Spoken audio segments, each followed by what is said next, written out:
Welcome back to Bollywood presenting. Film की कहानी एक स्नाइपर पर आधारित है जिसमें बहुत से अमेरिकन सोल्जर को मौत के घाट उतार दिया था।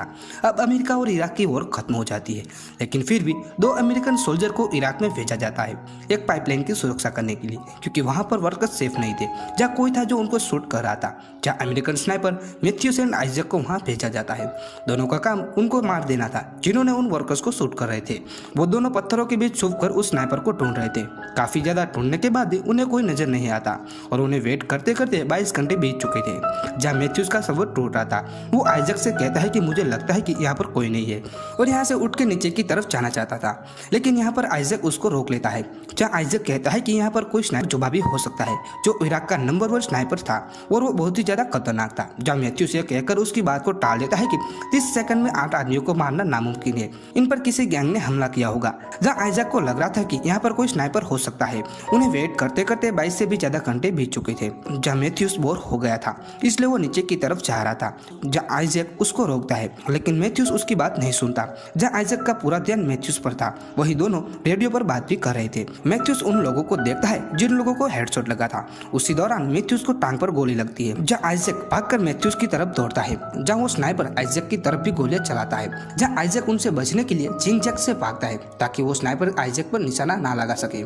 आइजैक मैथ्यूस के पास पहुंचता है, वहाँ वो स्नाइपर आइजैक के पाँव में गोली मार देता है और वो जख्मी हो जाता है। वो स्नाइपर से बचने के लिए पास की बड़ी एक दीवार के पीछे चला जाता है। जहाँ मैथ्यूस दर्द से चिल्ला रहा था।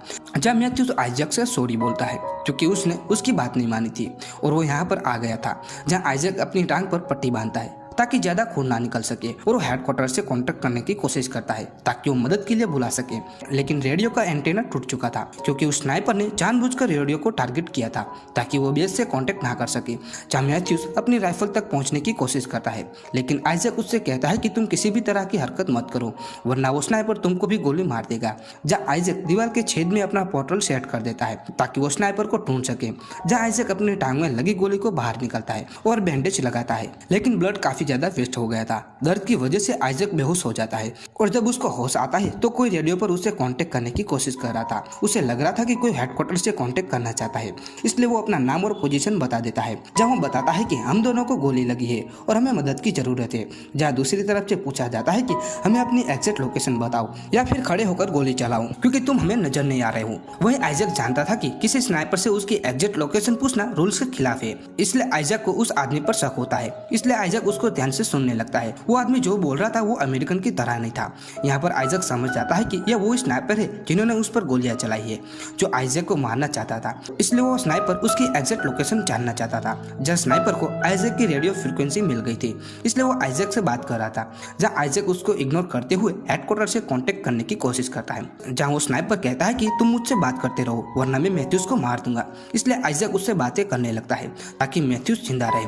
जहाँ वो स्नाइपर आइजैक से पूछता है कि तुम्हारी फैमिली में कौन कौन है और तुम स्नाइपर कैसे बने, लेकिन आइजैक उससे कुछ भी नहीं बताता और उसको दूसरी बातों में उलझाए रखता है। उसी दौरान वो एक मैप तैयार करता है जिसके जरिए वो उसको ढूंढ सके। आइजैक को प्यास लगी थी, इसलिए वो अपने बैग में से पानी की बोतल निकालता है, लेकिन उसमें पानी नहीं था क्योंकि स्नाइपर ने उस पर गोली मारी थी। जहाँ वो स्नाइपर कहता है कि मैंने जानबूझकर पानी की बोतल में गोली मारी थी। जहाँ आइजैक स्नाइपर को कहता है कि यह पॉसिबल ही नहीं है क्योंकि कोई भी इतना परफेक्ट नहीं होता कि दौड़ते हुए आदमी के बैग में रखी बोतल को फाड़ दे। जहाँ वो स्नाइपर कहता है कि मैंने तुम्हारी रेडियो का एंटेना जानबूझकर उड़ा दिया और तुम्हारी टांग पर गोली मारी, वहीं तुमको प्यास भी लगी है, तुम्हारा काफी ब्लड भी वेस्ट हो चुका है, साथ ही अब तुम अपने हेडक्वार्टर से कांटेक्ट भी नहीं कर सकते और तुम ऐसे ही तड़प तड़प के मर जाओगे।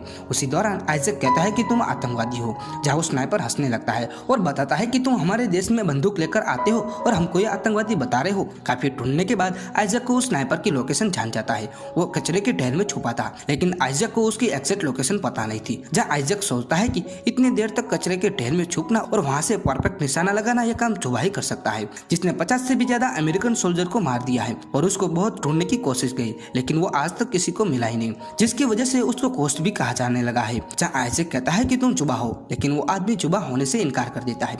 जहाँ वो कहता है कि मैं एक आम आदमी हूँ। जहाँ आइजैक उसकी एग्जैक्ट लोकेशन पता करने के लिए अपनी गन के ऊपर जैकेट और अपना हेलमेट लगा के उसको दीवार के ऊपर रख देता है, लेकिन वो स्नाइपर उस पर फायर नहीं करता क्योंकि वो जानता था कि यह आइजैक की एक सोची समझी चाल है। कुछ देर के बाद वहाँ पर रेत का तूफान आ जाता है।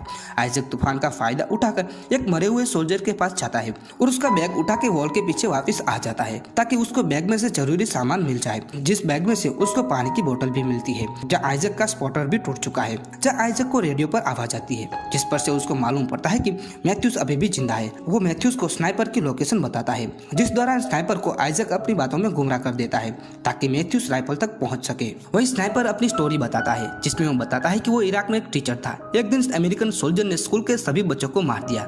मैंने उस दिन से अमेरिकन से बदला लेना शुरू कर दिया। वहीं तेज हवा की वजह से काफी रेत उड़ रही थी जिसकी वजह से स्नाइपर मैथ्यूज को देख नहीं पा रहा था। इस सब के बीच मैथ्यूज अपनी गन तक पहुंच जाता है और वो आइजक की बताई हुई लोकेशन की तरफ फायरिंग करना शुरू कर देता है। जब मैथ्यूज गन रिलोड कर रहा था तभी एक गोली उसके बाजू पर आ लगती है जिसमें मैथ्यूज जान बचाने के लिए वो आइजक की तरफ जाने लगता है, लेकिन स्नाइपर मैथ्यूज को हेडशॉट से मार देता है। जहाँ पर आइजक के सामने उस स्नाइपर ने मैथ्यूज को मार देता है। यह देखकर आइजक रोने लगता है जिसमें उसका दोस्त उसके सामने ही मारा गया था। जिसमें वो स्नाइपर आइजक से पूछता है कि वॉर तो कब की खत्म हो गई है, तुम अब भी इराक में क्या कर रहे हो। जहाँ आइजक कहता है कि मैं नहीं जानता, मैं तो केवल अपने घर जाना चाहता हूँ और मैं अपनी फैमिली से मिलना चाहता हूँ। जहाँ स्नाइपर कहता है कि मैं तुमको यहाँ से जिंदा नहीं जाने दूंगा। वहीं आइजक को रेडियो पर आवाज सुनाई देती है। आइजक बेस से कांटेक्ट करने की कोशिश करता है जिसमें आइजक की आवाज बेस तक नहीं पहुंच पाती थी। आइजक केवल उनकी बातों को सुन सकता था। तब वो सुनता है कि स्नाइपर आइजक बन के हेडक्वार्टर से मदद मांग रहा है। तब आइजक को समझ आता है कि